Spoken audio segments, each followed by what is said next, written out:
I watched through the glass as Elliot packed up his corner office, sliding 14 years of work into a single cardboard box. 14 years, boiled down to one neat box and a security escort waiting by the door. He never raised his voice. When HR told him his position was being consolidated, he just nodded. Then he calmly asked whether he should hand over his badge now or wait for someone to come get it. No argument. No outburst. Just a quiet breath and one last look out the window. The same window where he'd once mapped out our entire cross-department integration on a napkin. That should have been me standing in that room. Not because I wanted his job, I didn't, but because someone needed to say it out loud. This place doesn't function without him. Instead, I sat frozen at my desk, fake scrolling through an onboarding report. The irony wasn't lost on me. The whole thing still ran on one of Elliot's custom macros. HR's voice kept replaying in my head. She has an MBA. You'll understand. No, I didn't. Because that MBA didn't build our vendor tunnel stack. It didn't design the self-healing data bridge Elliot put together after the 2017 outage. And it sure as hell didn't wake up at 3 in the morning to fix HR's own payroll system when their overpriced consultant disappeared. Real quick, before we go any further, if you're into these kinds of corporate revenge stories and want to see how this whole thing flips upside down, hit subscribe and tap like. Takes a second and it honestly helps keep these stories coming. A lot of people don't even realize they're not subscribed until they check. Alright, back to it. When Elliot walked past my desk, I finally looked up. He gave me a small worn-out smile. Not the I'm fine smile. The you already know what's about to happen smile. And I did.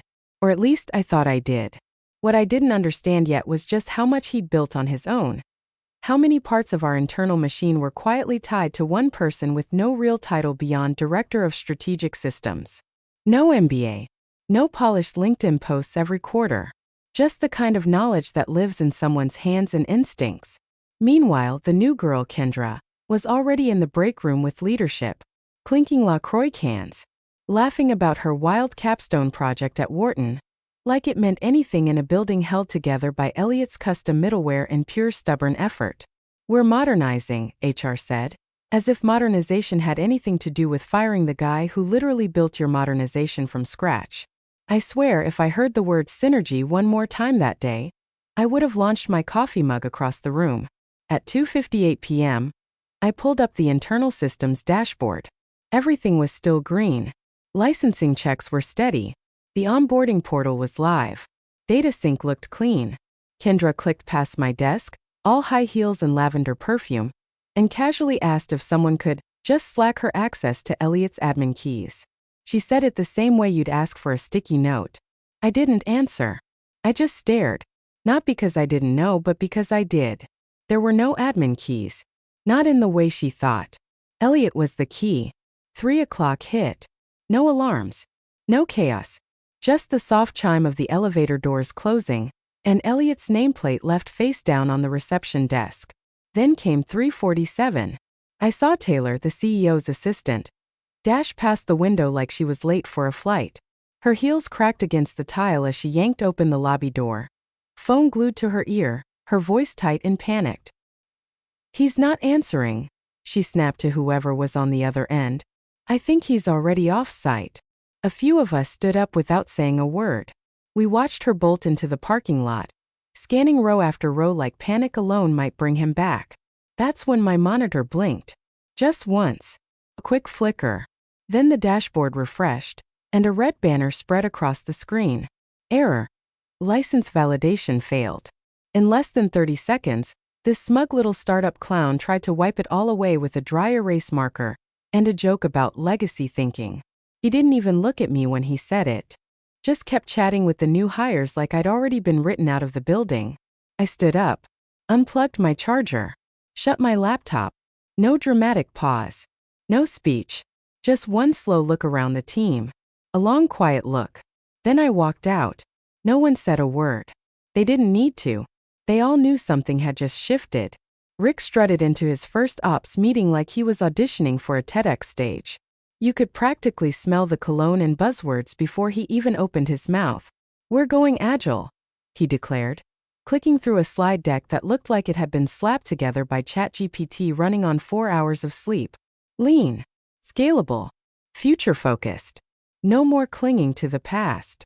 He never once looked in my direction. Maybe he assumed the only woman in the room was there to take notes. Maybe he just had no idea what happens when you bulldoze a system you've never bothered to understand. Either way, when the second slide popped up, sunsetting legacy systems, my stomach slowly twisted into a knot. My name wasn't on those systems, but they were mine. He kept rolling.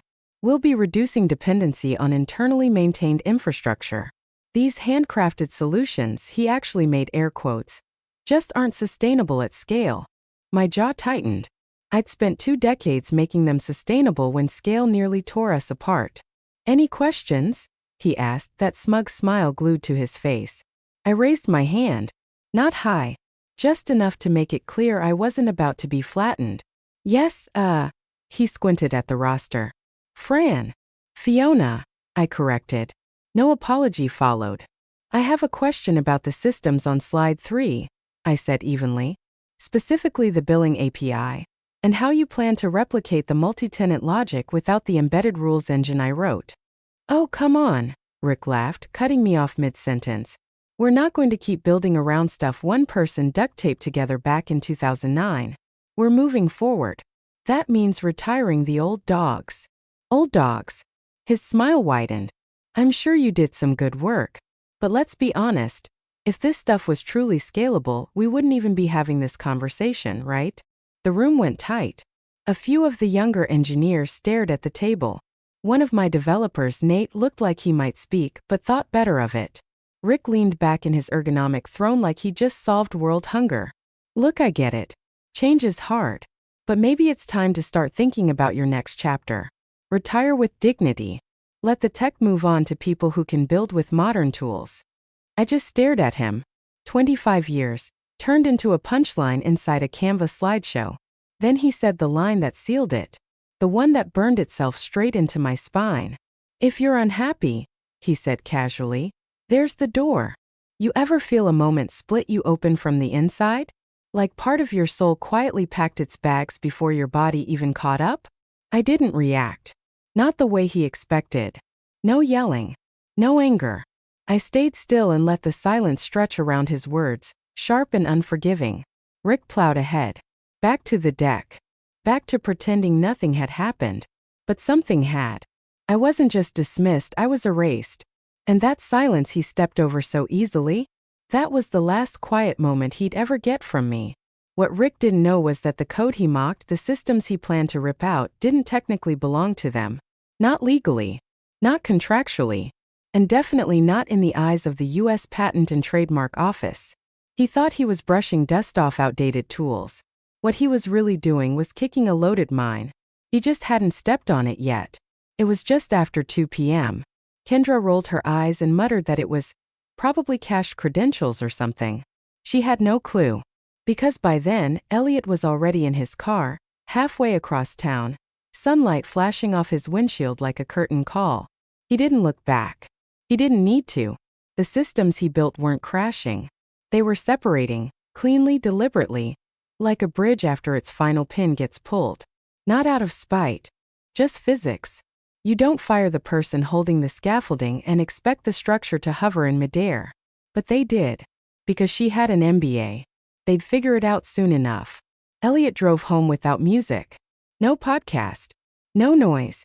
Just silence settling in like an old friend he hadn't talked to in years. His phone buzzed every few minutes. Texts, missed calls, Outlook alerts, but he ignored all of it. He already knew what they wanted. And more importantly, he knew exactly what he wasn't going to give them. The sun hit that late afternoon angle, glaring through the windshield and washing everything out, like a faded photograph. A chapter closing in real time. 14 years at Allerton, gone faster than it takes to microwave a frozen lasagna. He didn't swear. He didn't stew. He just started thinking. Not emotionally. Systemically. The way he always did. In his head, he pulled up the real map. Not the one executives like to pretend existed. The one no MBA could ever diagram because it wasn't built in Visio. It was built in live time, late nights for AM patches, duct-taped integrations that worked only because he understood them, not because they followed any corporate logic. The executive dashboard? It depended on a cascading license check that pinged his credential token every 72 hours. HR's onboarding flow? That ran through a third-party OAuth key registered to an email alias Elliot created back in 2015, before the vendor even supported multi-factor authentication. That alias was decommissioned at 3:05 p.m. The contract with the dashboard vendor included a clause. Support was contingent on ongoing communication with the named systems liaison. Guess who wrote that clause? And guess whose name was still on file? The GPS announced his turn. Elliot eased into the driveway, parked beneath the oak tree his daughter used to climb, and sat there for a moment just breathing. The house was quiet, the kind of quiet that doesn't ask anything of you. He went inside, kicked off his shoes, and opened his laptop. Not the work-issued one. The other one. The one they didn't know existed. The one tied to his old consulting work. The one that still held credential logs, vendor keys, and renewal schedules synced to his private system. He didn't do anything dramatic. No scorched earth. He opened the authenticator and calmly revoked access to the support tokens tied to his name.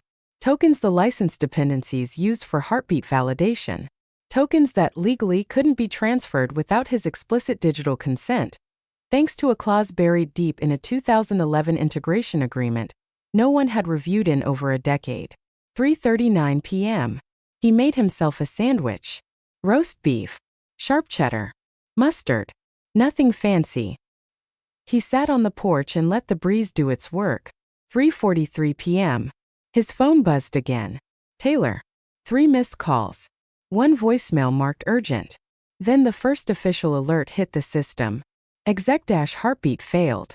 Reauthentication required. That's when it started. Not chaos. Not yet. Just cracks. Fine fractures spreading quietly. The executive dashboard, the same one Kendra had just promised would streamline performance reporting, failed to load for the C-suite. Budget charts vanished. KPIs froze in place. The refresh wheel spun endlessly, like it was laughing at them. Kendra messaged IT.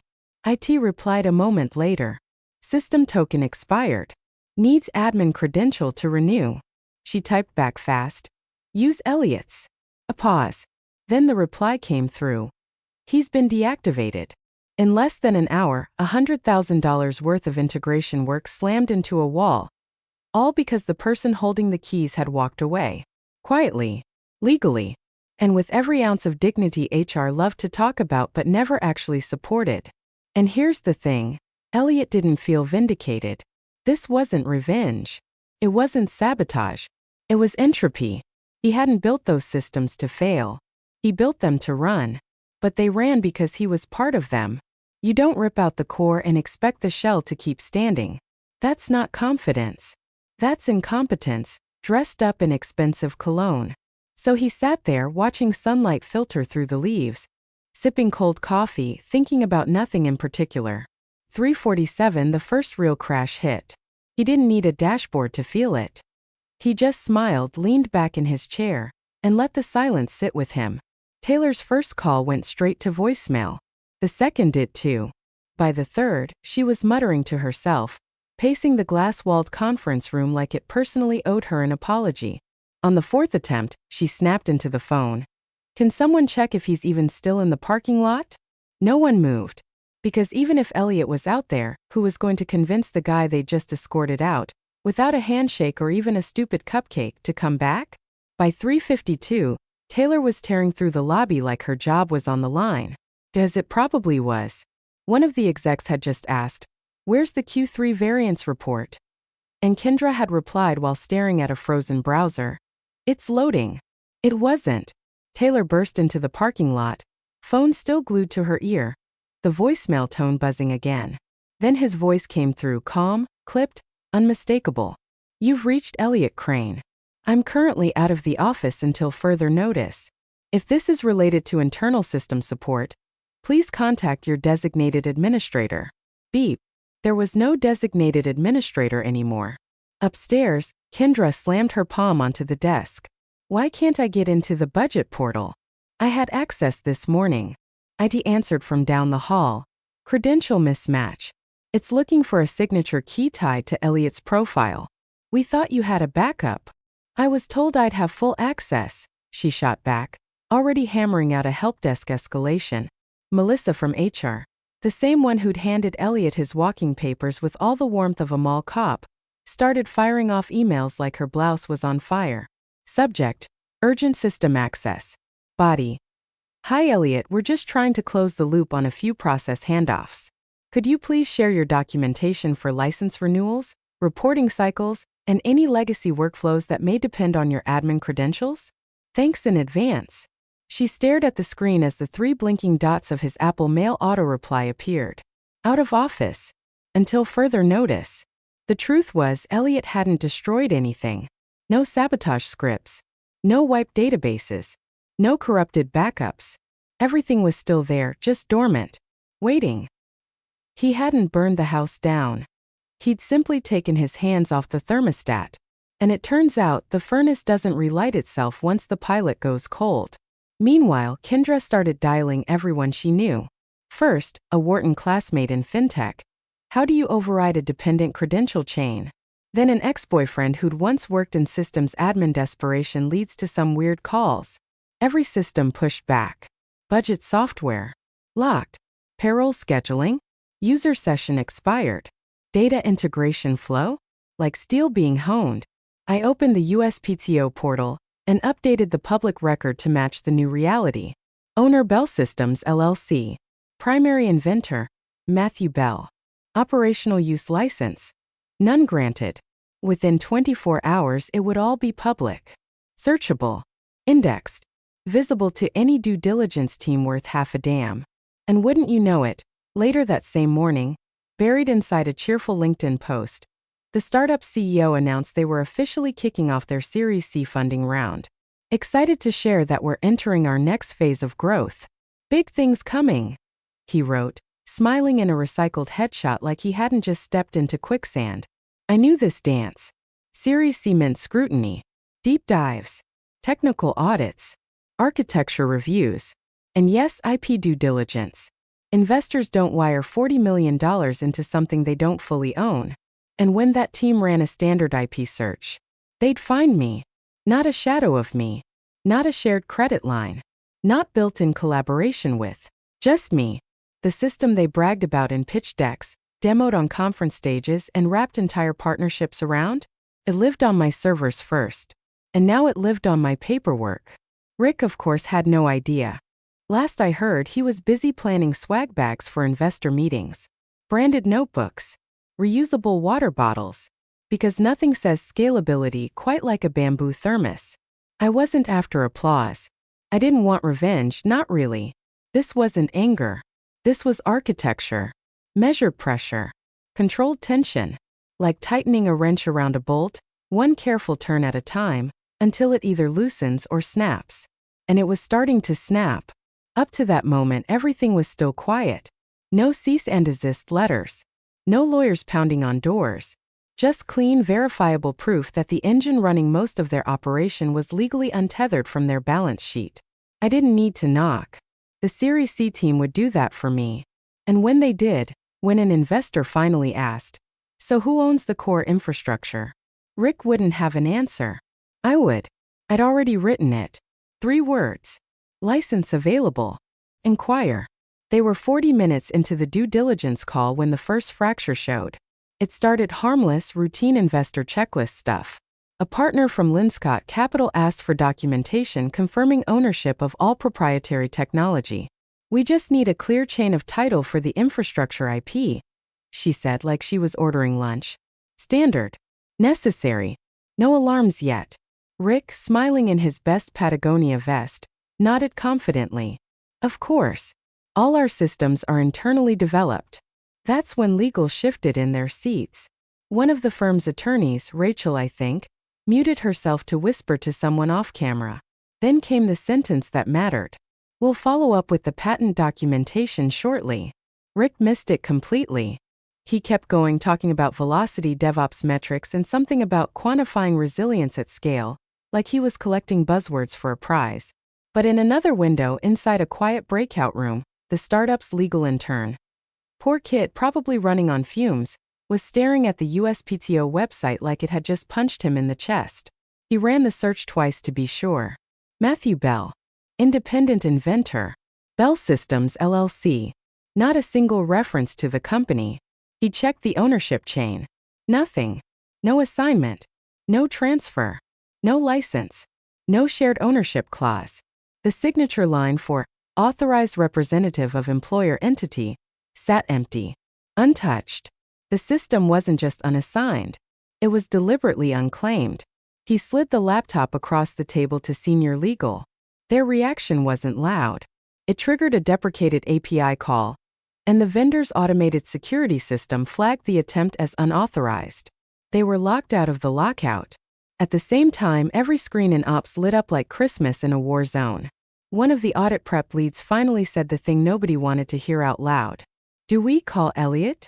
No one answered. Because that meant admitting two ugly truths. First, that they'd screwed this up beyond repair.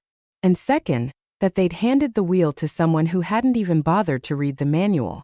That's when the CEO finally surfaced from wherever he'd been hiding.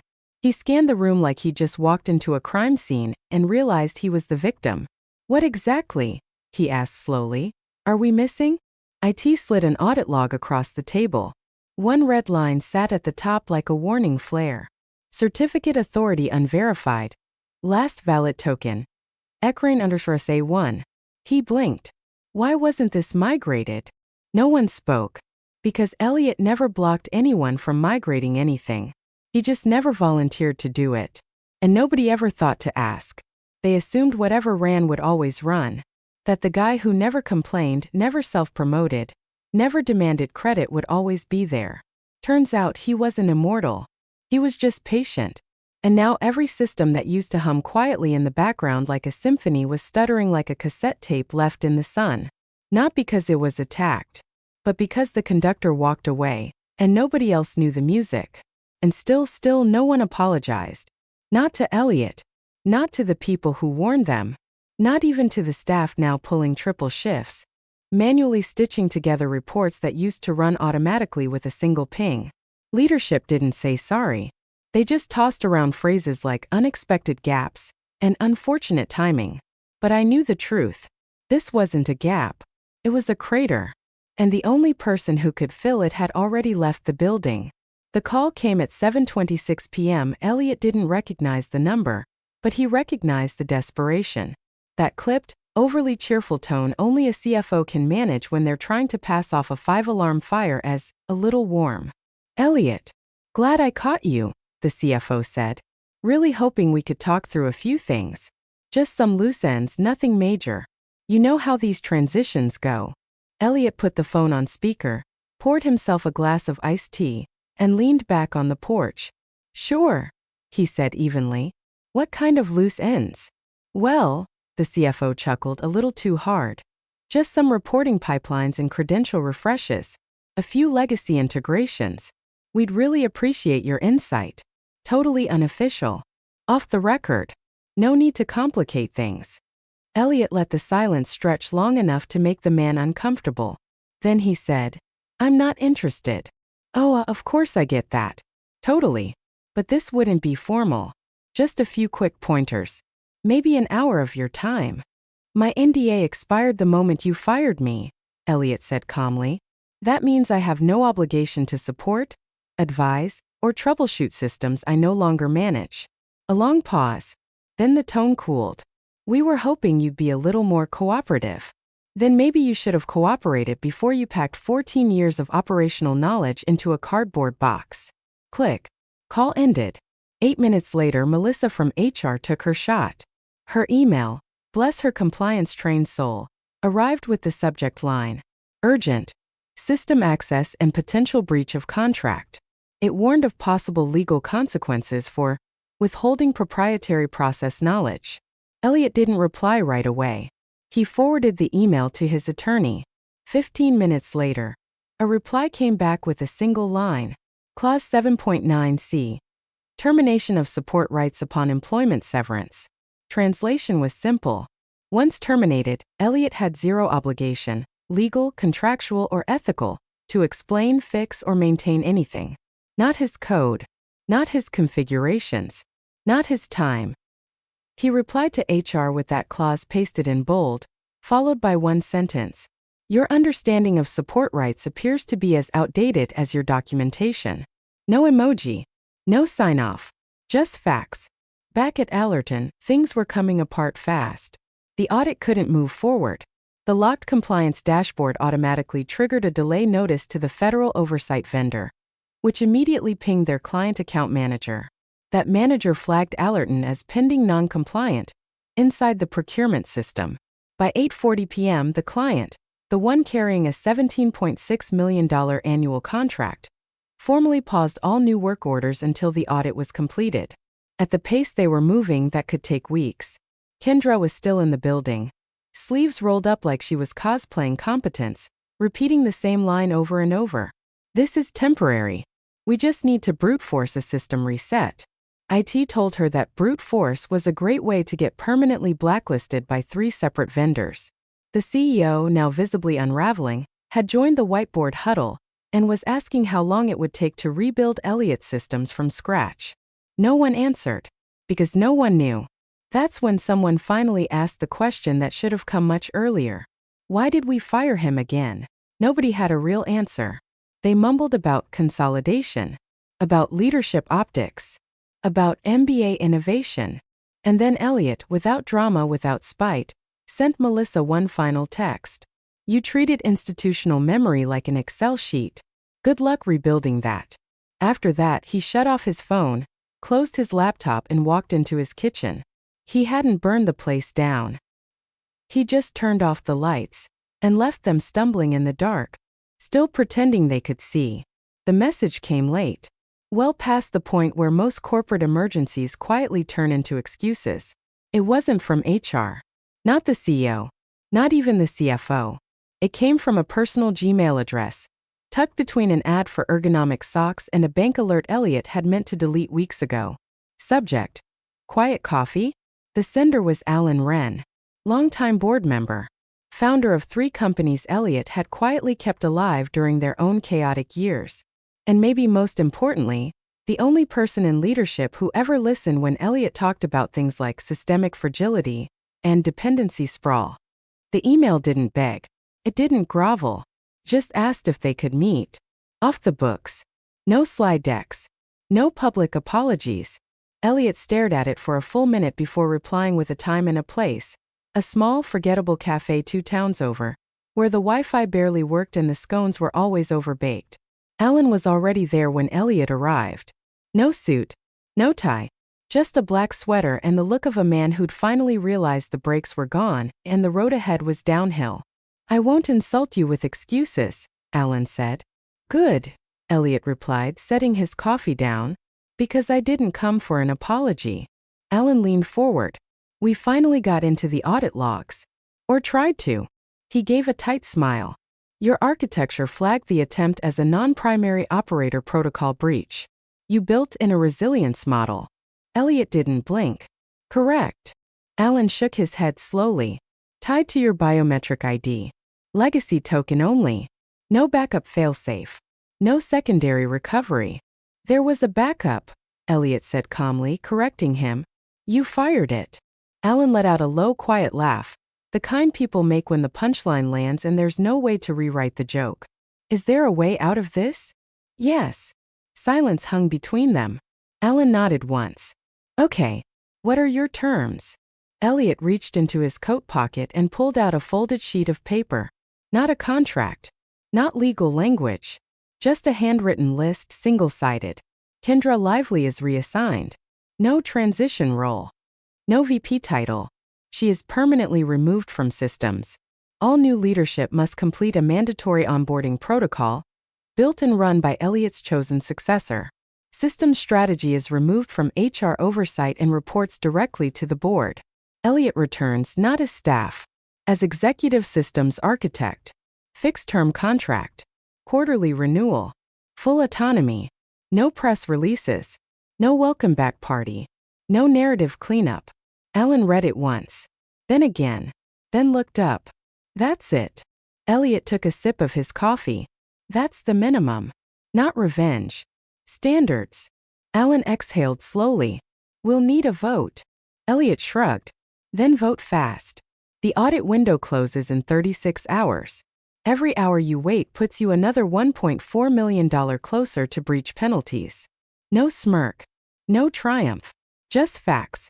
Alan nodded like a man finally seeing the bill after ignoring the prices all night. You still have access to the core files? I never did, Elliot said evenly. The files have access to me. 2 hours later, a black SUV rolled into Elliot's driveway. Inside were 3 things: a board-approved reinstatement letter, a non-employee executive agreement, and a USB drive containing a single text file titled recovery_plan_v1.txt. Elliot didn't sign anything on the porch. He took the documents inside, read every clause, and redlined the one labeled optional collaboration with incoming tech leadership. He replaced it with a single word: mandatory. By midnight, the vote passed. By 8 a.m., Elliot was back, not in the building but in the system. No badge. No desk. Just quiet access and total control. At 9:14 a.m., every department head at Allerton Systems received a system-wide push notification. No logo. No banner. Just a plain white text box layered over their dashboards. Support restored. That was it. No victory lap. No LinkedIn photos. No "we're thrilled to welcome back" post with a filtered smile in front of a fern. Just 6 words from the man whose silence had nearly broken the company, and whose quiet return stabilized what little was still standing. The effect was immediate. Dashboards frozen for days flickered back to life. License checks validated. Data sync resumed. The compliance module unfroze and dumped 4 overdue audit reports like it had just woken up from a coma. IT didn't know whether to celebrate or collapse. Elliot never returned to the office. His new title didn't even appear on the org chart. It lived in a board-filed contract: Executive Systems Architect, ESA. Independent Retainer. Quarterly Renewal Autonomy Clause active. Translation: no one could fire him. No one could reassign him. And no one, especially not HR, could touch a line of code without his approval or a delegate he personally chose. The night before, Elliot had sent the board a short list of successor candidates. 2 names. Both internal. Both ignored for years because they weren't polished enough for client exposure. One still worked on a 6-year-old ThinkPad with missing keys. Elliot required that both of them shadow the onboarding of every new executive. Either you learn the plumbing, he wrote in the follow-up, or you drown in the bathtub. And Kendra? She was nowhere to be found. Her internal profile changed quietly. No announcement. No farewell email. No HR goodbye. Just a new line added to the directory: Strategic Consultant. Global Brand Initiatives remote, inactive. No one really knew what that meant. The rumor was she'd been parked in a harmless sandbox project with 0 system access, and a vaguely worded NDA thicker than the employee handbook. She'd been reassigned the same way a faulty server gets unplugged and rolled into an IT closet with a sticky note that says "Do not touch." The CEO started making the rounds. Not the showy kind, the real kind. He stopped by DevOps to thank Ben, the guy who'd kept a backup of Elliot's old scripts just in case. He apologized to Mari from finance, who'd been talked over in a leadership meeting for raising concerns about license dependencies. He even came to my desk, and asked if I had what I needed to get us back to baseline. I nodded, but I didn't thank him, because he wasn't the one who fixed this. The order came back because of the man they'd let HR escort out the door without so much as a handoff checklist. There was no town hall. No all-hands meeting. Just quiet shifts behind the curtain. Permissions rewritten. Systems realigned. Onboarding protocols updated to include a mandatory section titled Legacy Infrastructure Dependencies, authored by E. Crane. What changed wasn't just technical. It was cultural. Engineers stood a little straighter. Ops spoke up without flinching. People who'd once been brushed off as too deep in the weeds were suddenly running meetings, writing policy, setting direction. Elliot didn't need credit. He already had power. The kind you don't announce. The kind you demonstrate. No plaques. No applause. Just the steady hum of systems doing what they were supposed to do again. And one small line, tucked into the corner of every internal dashboard. Current system authority, EC. Elliot never asked for a new office. The board offered him one twice. First, a glass-walled corner suite on the 12th floor. Then again near infrastructure closer to the teams. He turned both down. Instead, he chose a storage room, one of those forgotten spaces near server access, crammed with spare monitors, mismatched chairs, and an ancient filing cabinet no one could open. He cleared it out himself, brought in a standing desk, bolted an old power strip to the wall, hooked up his own gear. Nothing brand new, nothing Allerton issued. He said it was about proximity. The truth was, it was about principle. There's power in staying close to the guts of the machine. That's where Ava usually found him. She wasn't flashy. Quiet systems ops used to work second shift, barely raised her voice her first year. But Elliot noticed things others missed. How she cleaned up sloppy shell scripts on her own time. How she left breadcrumb comments that saved hours of debugging. How she listened more than she talked. He brought her in slowly. No speeches. No formal mentorship talk.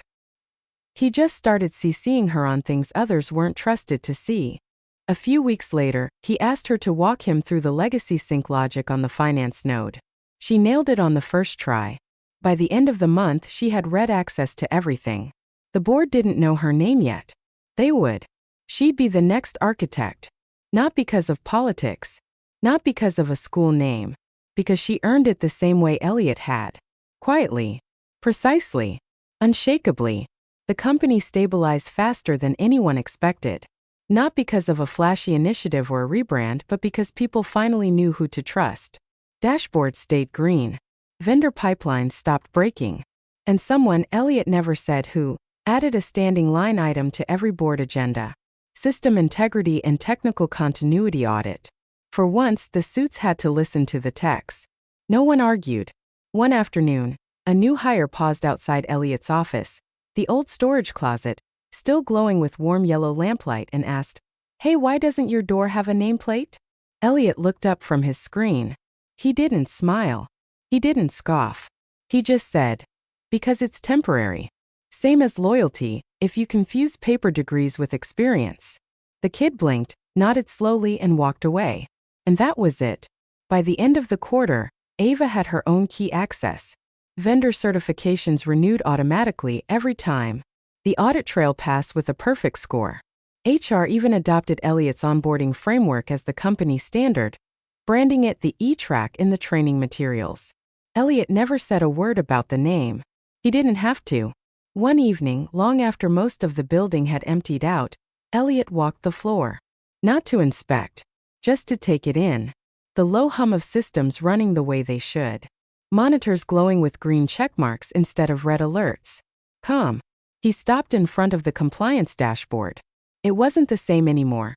Cleaner interface, live updates, even predictive analytics Ava had quietly added on her own. And down in the corner, barely noticeable unless you knew where to look, were two gray letters. A. Elliot let out a breath, gave a single nod, and headed for the door. No ceremony. No wrap-up email. No victory lap. He hadn't burned the building down. He just left them in the dark long enough to finally understand the value of the light he built.